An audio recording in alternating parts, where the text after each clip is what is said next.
வந்து ஐயோ ஐயோ 2 மருமகளும் ஒன்று சேர்ந்துக்கிட்டு என்ன கொடுமைப்படுத்துகிறாளுகளே, ஐயோ என் பையனை கூப்பிட்டா கூட வர வேண்டான்னு சொல்லி இப்படி கெடுத்து விட்றாளுகளே அப்படின்னு சொல்லிக்கிட்டு வேகமாக ராகவன் படுத்திருக்கிற ரூமுக்கு உள்ளே போகிறாங்க. அதாவது அவங்களோட பெட்ரூமுக்கு உள்ளே போய் பார்த்தா அவர் நல்லா தூங்கிட்டு இருந்தார்.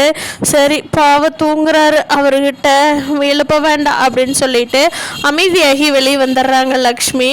அப்போது மதி கேட்குறாங்க, ஏன் சத்தம் போட்டுகிட்டே போனீங்க, வெளியே வர்றப்போ அமைதியாக வர்றீங்க அப்படிங்கும். ஏன் உனக்கு என்ன, நான் இந்த வீட்டில் பேசுகிறதும் பேசக்கூடாதும் இதெல்லாமே உங்களை கேட்டுட்டு தான் பண்ணணுமா அப்படிங்கிறாங்க.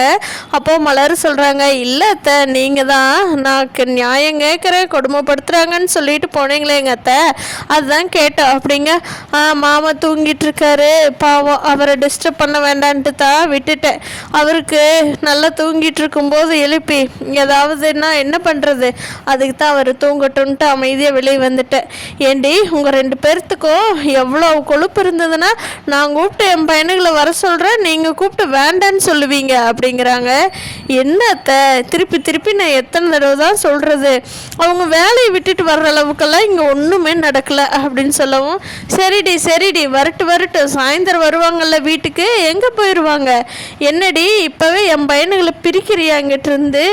மலரே நீ வந்து நல்லா இருந்த மலரு, அவள் வந்தா குடும்பத்தை கெடுத்து குட்டி செவராக்கிட்டா அப்படிங்கிறாங்க. அத்தை இதுக்கும் அதுக்கும் என்ன சம்மந்தம் இருக்குது சொல்லுங்க அப்படிங்கிறாங்க. சம்மந்தம் இல்லாமையே நீ அவளுக்கு சப்போர்ட் பண்ணி பேசுகிற, 2 பேரும் கூட்டு சேர்ந்துக்கிட்டீங்களா, கூட்டு வச்சுக்கிற, சாயந்தரம் என் பையனுக்கு வரட்டு வச்சுக்கிற அப்படிங்கிறாங்க. அப்போது மலரும் மதியம் இருந்துக்கிட்டு அமைதியாக இந்த பக்கமாக வந்துட்டு, என்னங்க அது இப்படி கத்திக்கிட்டு இருக்கிறாங்க, எப்படித்தான் இவங்கள ஒத்தையில் சமாளிச்சிங்களோ அப்படின்னு சொல்லி மதி கேட்குறாங்க.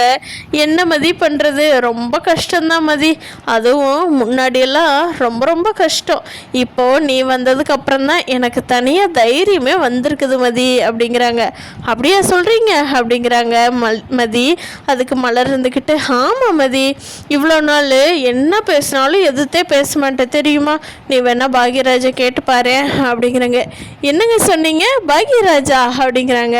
ஆமாம் மதி, நான் யாரும் இல்லைன்னா பாக்யராஜன் தான் கூப்பிடுவேன், எல்லோரும் இருக்கிறதுனால தான் போங்க வாங்கன்னு கொஞ்சம் ரெஸ்பெக்ட் கொடுத்து மரியாதையாக பேசிக்கிறது அப்படிங்கிறாங்க.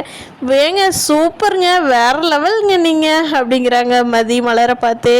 என்ன மதி இதுக்கு போய் சொல்கிற, சரி பார்க்கலாம், இன்னைக்கு சாயந்தரம் ஒரு வேடிக்கை இருக்க போகுது பார்ப்போம் என்னென்ன அப்படிங்கிறாங்க. ஆமாங்க நானும் அதுக்காகத்தான் வெயிட் பண்ணிகிட்ருக்கிறேன், பார்க்கலாம், அவங்க பசங்க 2 பேர் வந்து இங்கே நடந்ததை அப்படியே சொல்லுவோம், என்ன சொல்கிறாங்கன்னு பார்க்கலாம். இத்தனை நாள் இவங்க இதே ட்ராமாவை தானுங்க பண்ணிகிட்டு இருந்தாங்க, அடிக்கடி உடம்பு சரியில்லைன்னு சொல்லிட வேண்டியது, அப்படியே பையங்களுக்கு பாசம் வந்துடுறது, இப்படியே ஏமாத்தியே தானுங்க இவங்க காலத்தோட்டி இருக்காங்க.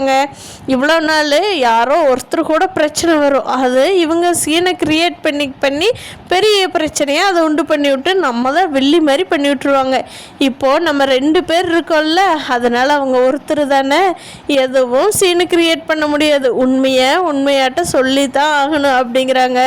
அதுக்கு மலர் சொல்கிறாங்க, ஆமாம் மதி, நானும் அதனால தான் இவங்க என்ன தான் பண்ணுறாங்கன்னு பார்க்கலாமேன்ட்டு தான் நானும் இருக்கிற மதி அப்படின்னு சொல்கிறாங்க மலரும். தூங்கி எந்திரிச்ச உடனே லக்ஷ்மி எதுவும் சொல்லலை. ஏங்க மனசு கஷ்டமாக இருக்குது, கோயிலுக்கு போயிட்டு வருவோமாங்க அப்படிங்கிறாங்க. சரி லட்சுமி வா, நானும் இன்னைக்கு காலையில் வாக்கிங் போயிட்டு வந்த மாதிரியும் இருக்கும், மனசு கொஞ்சம் நிம்மதியாகவும் இருக்கும். நமக்கு இன்னைக்கு கடைசி காலத்தில் என்ன லக்ஷ்மி வேணும், வா கோயிலுக்கு போயிட்டு வருவோம் அப்படின்னு சொல்கிறாங்க ராகவன். அப்போ லக்ஷ்மி ராகவனும் கிளம்பி கோயிலுக்கு போயிடுறாங்க. மலரு நாங்கள் நடந்து போயிட்டு அப்படியே காலார நடந்து போயிட்டு வர்றதுக்கு கொஞ்சம் நேரம் ஆகும், காணான்லாம் தேட வேண்டாம் அப்படின்னு சொல்லிட்டு போகிறாங்க. சரிங்க அத்தை அப்படின்ட்டுறாங்க மலரும். கொஞ்சம் கோயிலுக்கெல்லாம் போயிட்டு வர்றப்ப லேட் ஆகிடுது. சுரேஷ் பாக்யராஜ் எல்லாருமே வந்து கிட்டத்தட்ட நைட்டு டிஃபன் சாப்பிட்ற டைம் ஆயிடுது. எல்லாருமே ஒன்றா உட்காந்து சாப்பிட்றாங்க. அது வரைக்கும் இவங்க வர்றதுக்கு லேட் ஆனதுனால சுரேஷும் பாக்யராஜும் அவங்க அம்மா கிட்ட எதுவும் கேட்கல. இங்கே மதிக்கிட்டையும் மலர்கிட்டையும் கேட்டதுக்கு வெயிட் பண்ணுங்க, அவங்க அம்மா வந்து சொன்னா தான் செம்ம இன்ட்ரெஸ்டிங்காக இருக்கும், அதனால் வெயிட் பண்ணுங்க அப்படின்னு சொல்லிடுறாங்க. அதனால உங்களுக்கு எதுவுமே தெரியல. வந்து சாப்பிட்லான்னு சொல்லி உட்காந்து சாப்பிட்டுட்டு இருக்கிறப்ப தான் நம்ம பாக்யராஜை தான் ஃபஸ்ட்டு கேட்குறாரு. அம்மா என்னங்கம்மா ஆச்சு, இன்றைக்கி எதுக்கு எங்களை இப்போவே கிளம்பிவான்னு சொன்னீங்க? நாங்கள் வேலையை முடிச்சுட்டு வந்ததையும் அறக்க பறக்க வீட்டையெல்லாம் சுற்றி பார்த்தோம், எதுவுமே எங்களுக்கு தெரியல, என்னாச்சுங்கம்மா அப்படிங்கிறாங்க.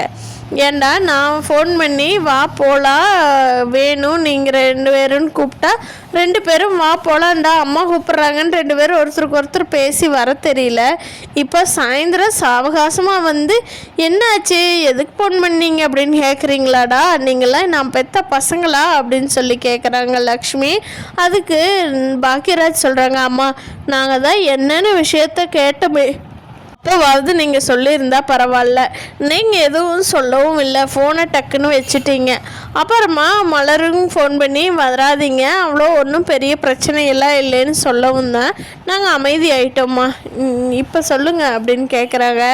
அதுவாடா, இன்றைக்கி உங்கள் அப்பாவோட அண்டர்வேரெல்லாம் எடுத்து ஒரு பக்கெட்டில் போட்டு வச்சுருந்தேன்டா, இதெல்லாம் கையில் துவைக்கணும்னு சொல்லி. சுரேஷ் இங்கே பாரு, உன் பொண்டாட்டி தான் துவைக்கணும்னு சொல்லி உன் பொண்டாட்டி கிட்ட கொடுக்கலான்ட்டு போட்டு வச்சுருந்தேன்.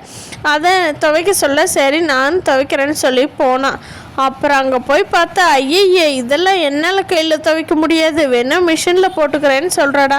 கையில் துவைக்கிறது நீ ஏன் கையில் துவைச்சா தானே நல்லாயிருக்கும், அது என்ன ஆனால் ஒன்று மிஷினில் போடுறதுன்னா எங்களுக்கு தெரியாமையா சொல்கிறாங்க அப்படிங்கிறாங்க.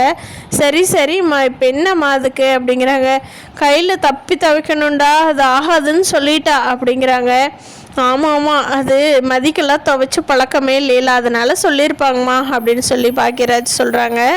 துணிகிட்ட கையில் துவைச்சி பழக்கம் இருக்காது, அண்டர்வேர் எல்லாமே அவன் வீட்டில் மிஷின்லையா போட்டிருப்பா, அது கையில் தானே துவைச்சிருப்பா அப்படிங்கிறாங்க. அம்மா அதை கையில் தான் துவைப்பாங்க, இருந்தாலும் நீங்கள் அப்பாவோடதெல்லாம் கொடுத்தா எப்படிம்மா அந்த பொண்ணு கையில் துவைக்கும் அப்படின்னு சொல்லி பாக்யராஜ் கேட்குறாங்க. அது மட்டும் இல்லாமல் நான் சுரேஷ் எல்லாருமே கையில் தாம்மா துவைச்சி போட்டுருவோம், அதுக்கப்புறமா தான் மலர் வந்து மிஷினுக்கே துணி எடுத்துகிட்டு போவாள், நான் குளிக்கும் போதே துவைச்சி போட்டுருவேன், நீடா சுரேஷ் அப்படிங்கிறாங்க. நானும் தானே அப்படிங்கிறாங்க. ஓ இத்தனை நாள் இப்படி தான் நடந்துகிட்ருக்குதா என்ன, அப்போது அவ புருஷனுங்களதையே அவ துவைக்கிறது இல்லையா அப்படிங்கிறாங்க. அப்போது மலர் குறுக்க பேசுகிறாங்க. அத்தை நீங்களும் தாங்க அத்தை அப்படிங்கிறாங்க. ஏய் என்னடி வயசானவன் என்கிட்ட போய் நீ குறுக்க பேசுறியா? அதுக்கு இந்த விஷயத்தையெல்லாம் சொல்கிறாங்க மலருமதியும் ரேவதி செம்ம குஷி ஆயிடுறாங்க. அண்ணி இப்படி தாங்க நீ எங்கள் அம்மா கிட்ட பேசணும், இப்படியே கண்டினியூ பண்ணுங்க நீ, சிங்கப்பெண்ணே ஆனீனமே உன்னை வணங்குமே நீனு ரேவதி பாட்டு பாடவும் மலருக்கு ஒரே வெக்கமாயிருது. ரேவதி என்ன நீ ஒன்றும் இது பண்ணல அப்படிங்கிறாங்க. அண்ணி உங்களை செம்மையாக பாராட்டுறேன், மதி இப்படி பேசியிருந்தா கூட எனக்கு ஆச்சரியமாக இருக்காதுங்க அண்ணி, நீங்கள் பேசுனது தான் சும்மா வேறு லெவல் போங்க அப்படின்னு சொல்லி ரேவதியும் மலரும் மதியும் பயங்கரமாக ஜாலியாக ஃபோனில் பேசிக்கிட்டே இப்போ லக்ஷ்மி எதிர்க்கிறதெல்லாம் யாருக்கெல்லாம் பிடிச்சிருக்கோ அவங்கெல்லாம் நம்ம வீடியோவை லைக் பண்ணிவிட்டு நீங்கள் என்ன நினைக்கிறீங்கன்னு கீழே கமெண்ட் பண்ணுங்கள்.